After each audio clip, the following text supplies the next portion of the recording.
देखने वाले हैं विलोपन विधि और प्रतिस्थापन विधि। विलोपन विधि से कैसे x और y का मान निकालते हैं और प्रतिस्थापन विधि से x और y का मान कैसे निकालते हैं। तो उससे पहले हम लोग देखेंगे विलोपन विधि से x और y का मान।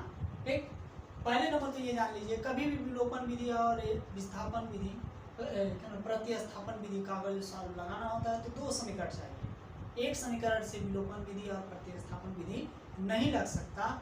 जब तक दो समीकरण नहीं होंगे तब तक वह नहीं लग सकता। तो हम लोग पहला सवाल उठाते हैं जिसमें दो समीकरण होना चाहिए। तो पहला सवाल हम लोगों का है, पहला दिया है x प्लस वाई बराबर 5, ये पहला समीकरण है।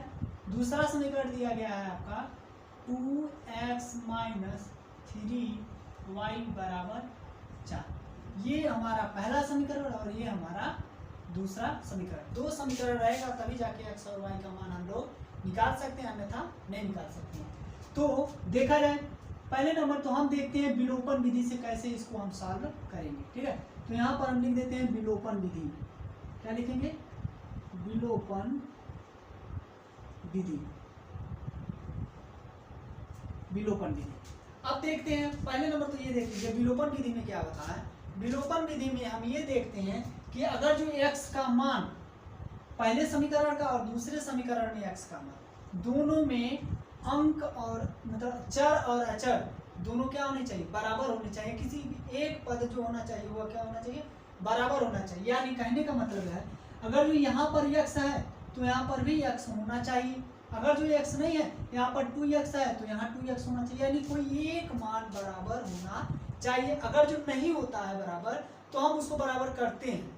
अगर जो नहीं होता है वो मान बराबर तो हम लोग उसको अपने मान से क्या करेंगे?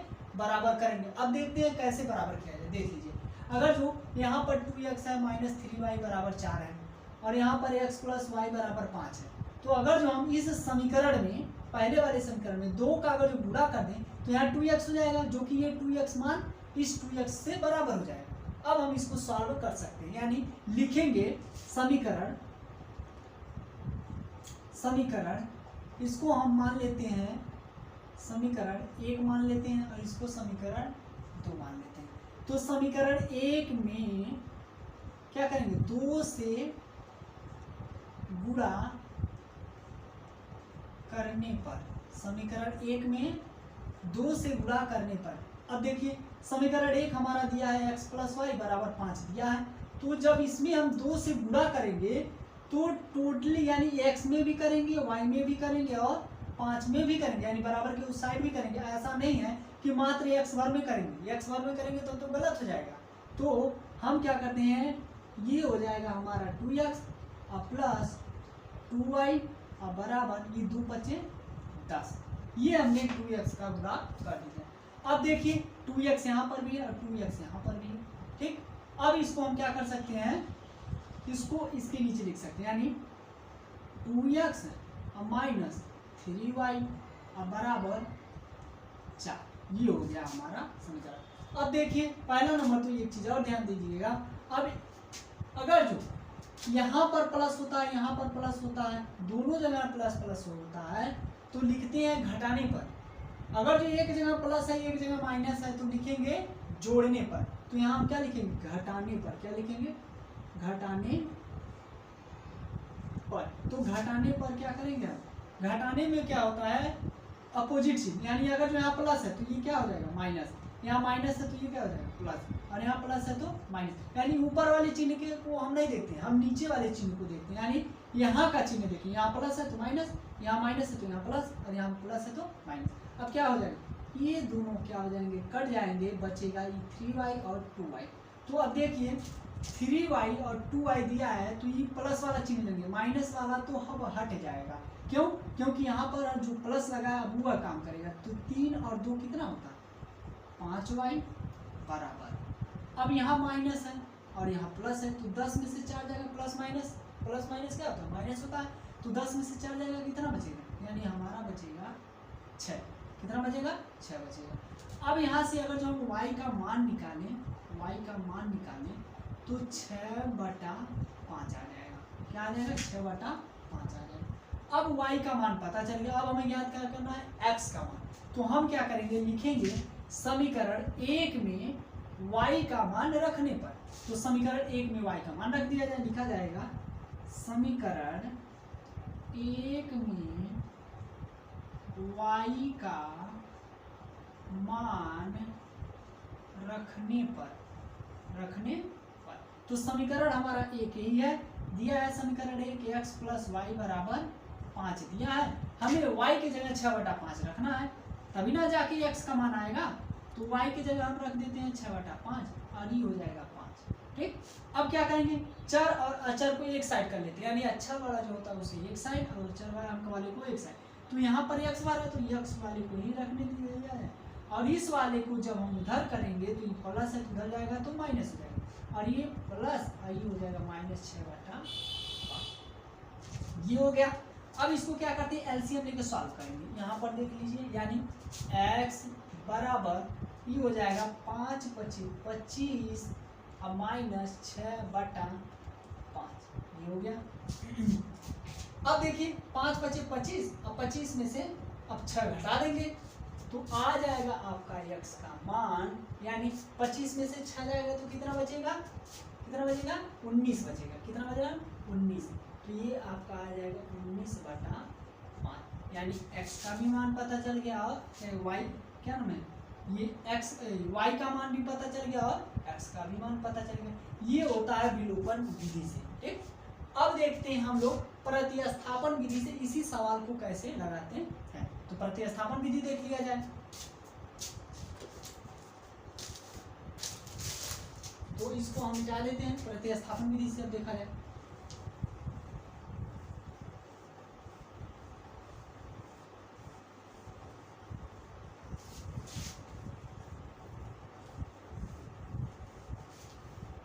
अब इसी सवाल को हम प्रतिस्थापन विधि से सॉल्व करते हैं, यानी लिखेंगे प्रतिस्थापन विधि से।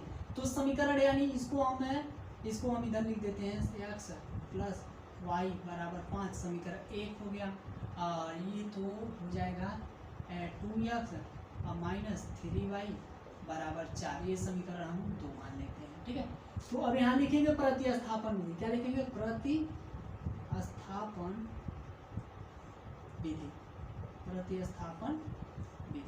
अब इसमें क्या करते हैं, प्रतिस्थापन विधि का मतलब क्या होता है कि एक मान को दूसरे मान में प्रतिस्थापित करना। तो अब यहाँ से हम क्या करते हैं, समीकरण 1 को लेते हैं, यानी समीकरण 1 से लिखेंगे समीकरण 1 से। तो समीकरण 1 क्या है, x प्लस वाई बराबर 5। अब यहाँ से आप चाहे x का मान निकालिए चाहे y का मान निकालिए, यानी हम निकाल लेते हैं x का मान, यानी x का मान निकाल लेते हैं तो 5 - y हो जाएगा, यानी x का मान हमारा 5 - y हो गया। इसको हम मान लेते हैं समीकरण 3। ठीक, अब देखते हैं, यानी अब लिखेंगे कि समीकरण 3 का मान 2 में रखने पर, लिखेंगे समीकरण 3 का मान समीकरण 2 में रखने पर। तो समीकरण 2 हमारा क्या है, ये वाला है, तो इसी में हम मान रख देंगे। पहला नंबर तो जिसमें प्रतिस्थापित करते हैं उसी में नहीं रखते, दूसरे वाले में रखते हैं, यानी तो 2 में रखने पर। तो 2 समीकरण हमारा ये है 2x - 3y बराबर 4 है, ये हो गया। अब क्या होता है, x की जगह हमें रखना है 5 - y रख देना है, तो ये 2 और ये कोष्टक वही क्या हो जाएगा 5 - y, और इसको हम ऐसे उतार देंगे बराबर 4 हो जाएगा। ठीक, अब इसी को सॉल्व करके हमें y का मान लाना है, तो 2 कोष्टक हटाना पड़ेगा, 2 अंदर गुणा, तो 2 बच्चे 10, ये हो जाएगा 2y, ये हो जाएगा 3y बराबर 4। अब यहाँ से क्या किया जाए, ये देखिए -2y -3y, ये क्या है, चर पद है, तो इसमें हम क्या कर देंगे -2 और -3 तो जुटेगा, ये हो जाएगा 10 और -5y बराबर 4, ये हो गया। अब यहाँ पर देख लिया जाए, दिया है, यानी तो हमें क्या कर देना, माइनस वाले को पक्षांतर कर दीजिए, या तो अंक वाले को अंक के साइड में कर दीजिए, यानी हो जाएगा आपका -5y बराबर 4 और हाई 10 उठकर उधर जाएगा तो -10 होगा। अभी -5y रहेगा। अब 10 में से 4 जाएगा, क्या बचेगा? 6 बचेगा, बिल्कुल बचेगा। अब क्या होगा? ये -6 बचेगा क्योंकि माइनस वाला बड़ा है, तो माइनस से माइनस कट गया। y का मान कितना आ गया? 6/5। ये हमारा आंसर हो गया। यानी अब देखिए y का मान तो निकल गया, अभी x का मान हमारा नहीं निकला है, तो लिखेंगे y का मान समीकरण चाहे आप इसमें रखिए चाहे इसमें रखिए, तो सबसे आसान तो एक ही है। समीकरण 1 में रखने पर, तो समीकरण 1 में रख दीजिए, दिया है x + y बराबर 5, तो y की जगह क्या रखना है? 6/5, तो x प्लस 6/5 और ये हो जाएगा 5, तो x का मान निकाल दीजिए, इसको उधर पक्षांतर कर दीजिए, 5 - 6/5, तो x का मान हो जाएगा 25 - 6/5। तो आपका आंसर आ जाएगा क्या x का? 25 में से 6 जाएगा 19 बचेगा और ये हो जाएगा 19/5, यानी 9 × 6 = 15 और 1 हो जाएगा, यानी आंसर आ गया आपका 19/5। यानी x का मान आपका हो गया 19/5 और y का मान हो गया 6/5। ये होता है प्रतिस्थापन विधि से सॉल्व करना। ठीक है, ये आपका विलोपन विधि तथा प्रतिस्थापन विधि का ये पहला सवाल हो गया। दूसरा सवाल भी देख लिया जाए।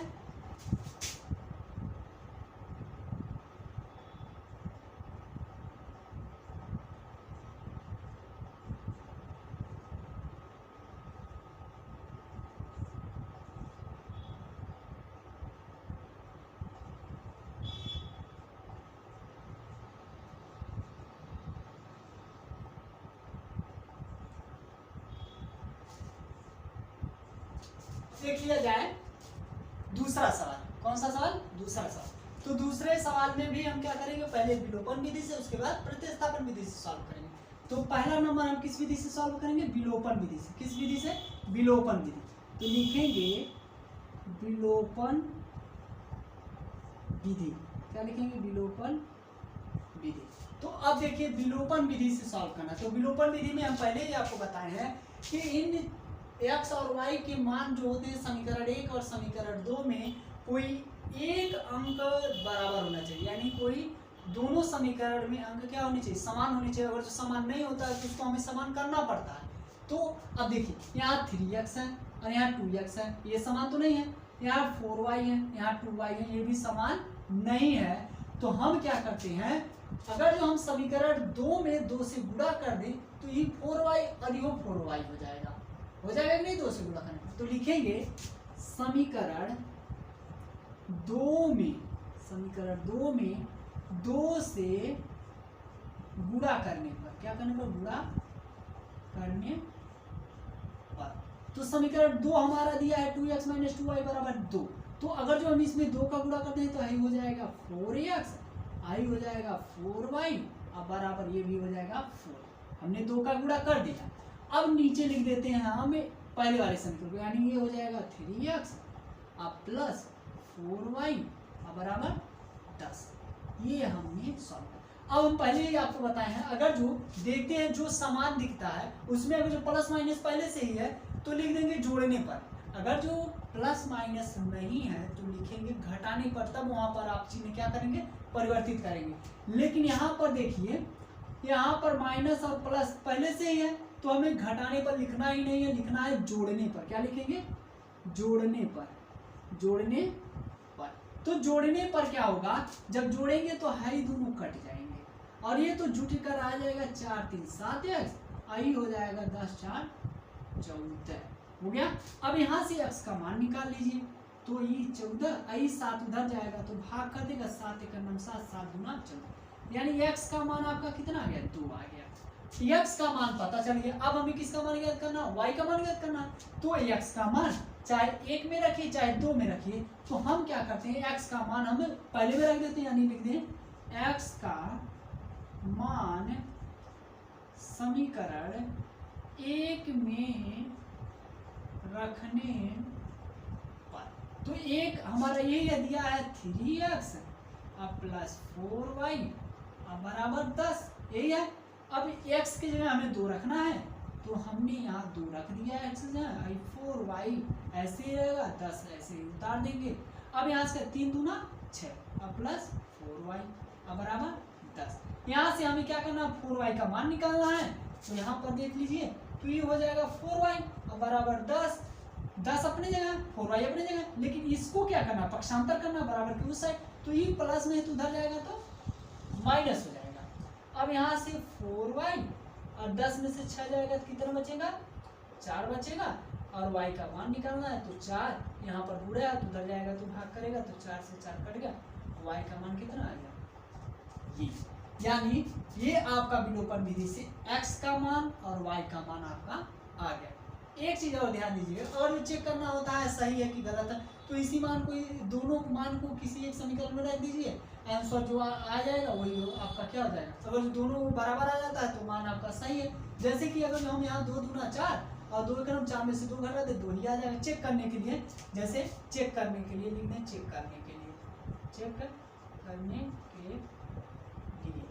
अगर जो हम चेक करें कि क्या ये सवाल सही है कि गलत है, तो हम क्या कर सकते हैं, किसी भी समीकरण में रख दीजिए, यानी 2x अब माइनस 2y अब बराबर 2, यानी x और y का मान रखने पर इसका आंसर क्या आना चाहिए, 2 आना चाहिए। तो 2 गुणे 2, x का मान 2 है और माइनस 2 और y का मान 1 है बराबर 2, 2 दूना 4, ये 2 ऐसे रहेगा, ये 2 हो जाएगा, यानी 4 में से 2 गया 2 बराबर 2 आ गया कि नहीं बराबर। बस यानी हमारा जो सवाल विलोपन विधि से लगा है वो क्या है, सही है। आप चेक कर सकते हैं, कोई भी सवाल होता है विलोपन विधि या प्रतिस्थापन विधि, तो उसको हम क्या कर सकते हैं, चेक कर सकते हैं। तो अब देखा जाए हम लोगों का इसका इसी का प्रतिस्थापन विधि, विलोपन विधि हो गया। अब देखा जाए प्रतिस्थापन विधि से इसको कैसे सॉल्व। अब देखा जाए दोस्तों प्रतिस्थापन विधि से अब इसको क्या करते हैं। अब देखिए नाम में ही प्रतिस्थापन विधि, यानी अब हमें क्या करना, स्थापित करना है, यानी किसी एक के मान को क्या कर देना, स्थापित कर देना है। तो हम क्या करते हैं, इसी समीकरण में से किसी एक मान को हम स्थापित कर दें। तो माइनस वाले को ही स्थापित किया या अच्छा पड़ेगा, यानी अगर हम कह दें समीकरण 1 समीकरण 2 से, समीकरण 2 से, समीकरण 2 से, तो 2 हमारा समीकरण दिया है 2x और माइनस 2y और बराबर 2। अब यहाँ से अगर हम x का मान निकालें तो बराबर 2 और ईट माइनस 2y उधर जाएगा तो ये क्या हो जाएगा, प्लस में हो जाएगा, क्योंकि माइनस से तो उधर गया प्लस। अब यहाँ से आप x का मान निकालेंगे तो ये हो जाएगा 2 प्लस 2y अब बट्टे, ये बुढ़े में है तो उधर जाता है तो क्या कर देगा भाग। इसको हम समीकरण 3 मान लेते हैं, x का मान निकल गया। अब इसी मान को हम क्या कर देते हैं, समीकरण 1 में रख देंगे। लिखने पर यानी लिखेंगे x का मान समीकरण 3 में रखने पर, तो समीकरण नहीं सॉरी x का मान समीकरण 1 में रखने पर, क्योंकि हम 1 में रख रहे हैं ना, तो 1 है तो ये दिया है 3x प्लस 4y बराबर 10। तो x की जगह हमें क्या रखना है, इस वाले को रखना है, तो 3 कोष्टक में 2 प्लस 2y बटे 2, x की जगह हमने रख दिया। अब ये प्लस y है तो इसको ऐसे रहेगा, 10 हो गया। ठीक, अब क्या करते हैं, यहाँ से 3 का गुणा अंदर कर देते हैं, कोष्टक को तोड़ेंगे तो 3 दूना 6, ये भी हो जाएगा 3 दूना 6y, नीचे हमारा क्या है 2 है, i प्लस 4 है y बराबर 10, ये हो गया। अब एक काम और करिए कि इसके बटे अगर ये कर दें तो इन दोनों का हम एलसीएम ले सकते हैं कि नहीं, ऐसे एलसीएम ले लिए, 2 का भाग 2 में देंगे, 1 का गुणा इसमें करेंगे तो आएगा 6 प्लस 6y आएगा, और ये आपका y आएगा, आई हो जाएगा प्लस, अब 1 का भाग 2 में 2 का गुणा 4 में 2 चौके 8y बराबर 10। अब यहाँ से क्या करते हैं, इसके बटे 1 कर दें तो क्या होता है, क्रॉस मल्टीप्लिकेशन का गुणा, यानी त्रियक गुणा, इसका गुणा इसमें कर दिया, 2 का गुणा इसमें, तो यानी 2 का अगर जो 1 का गुणा इसमें करें तो 6 प्लस 6y अब प्लस 8y अब बराबर 2 का गुणा 10 में कर दीजिए, 20 आ गया। ठीक, अब यहाँ से चर और अचर को एक साइड करेंगे, यानी ये दोनों को जोड़ लेंगे, 8 6 14y अब बराबर 20, और इसको उधर कर दीजिए तो ये 6 माइनस हो जाएगा प्लस है, तो ये 14y अब बराबर 20 में से 6 जाएगा 14 बचेगा। अब 14 से 14 कट गया, y का मान कितना आ गया, 1 आ गया। अब क्या करें, y का मान हमें पता है, x का मान नहीं पता है, तो लिखेंगे y का मान समीकरण 3 में रखने पर तो समीकरण 3 हमारा यह है x बराबर 2 + 2y बटे 2 मान रख दीजिए 2 + 2 पूरे y की जगह 1 आई हो गया 2 और लिख दिया 2 + 2 बटा 2 आपका आ जाएगा 4/2 2 से काट दीजिए 2 दूना 4 तो आ गया आंसर क्या यानी x का मान 2 आ गया y का मान 1 आ गया। एक चीज ध्यान दीजिएगा विलोपन और प्रतिस्थापन विधि से अगर एक सवाल को सॉल्व करते हैं तो दोनों का मान सेम आएगा। x का मान जैसे विलोपन में आया है वैसे ही प्रतिस्थापन में भी x का मान आएगा। एक चीज और ध्यान दीजिएगा कभी भी हम x का मान जब जिसको प्रतिस्थापित करते हैं अब जैसे यहाँ y का मान 1 आया है तो ये नहीं है कि y का मान इसमें रखेंगे, ऐसा नहीं है। जो यहाँ पर प्रतिस्थापित किए रहते हैं उसमें रखते हैं ना कि इन दोनों में रखेंगे, ठीक है। अब विलोपन विधि में जैसे हम x का मान निकालते हैं तो उसको हम समीकरण 1 2 में रख देते हैं, ठीक है। ये आपका विलोपन विधि से प्रतिस्थापन विधि और विलोपन विधि से दोनों से आपका दूसरा वाला सवाल समाप्त हो जाता है।